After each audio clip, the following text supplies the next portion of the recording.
So, since we've launched this project, people keep asking me also, it's like, why is reading important? And I've been thinking about it for a week or two, and I think what separates humans, our species, from other people in society or from other animals is our ability to learn. It's a very critical point of differentiation. So, for example, an ape's mother, right, teaches it how to break a nut, and when she passes on, when that ape passes on, that knowledge passes away because it's done by practice and it's done by showing.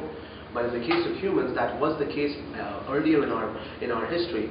But as we progressed, we started writing stuff down. So when Newton figured out his laws of physics, he codified those laws in words. When Da Vinci figured out how to do a certain piece of art or a certain piece of science, that person codified that too. When Marie Curie realized that uranium was radioactive or that it has certain properties, she wrote it down. So once we write that kind of stuff down, future generations, some of that stuff is actually lost. It gets put into a book and put into a basement, and nobody ever looks at it for 500 years, and then we rediscover it.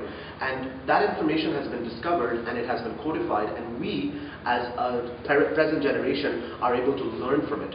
And that learning process, so what I'm basically saying is we don't have to go back to ground zero. We don't have to go back to square one each and every time. Each generation builds upon what the last generation has done, and the way we push that content forward and the way we pass it from generation to generation is by writing it down.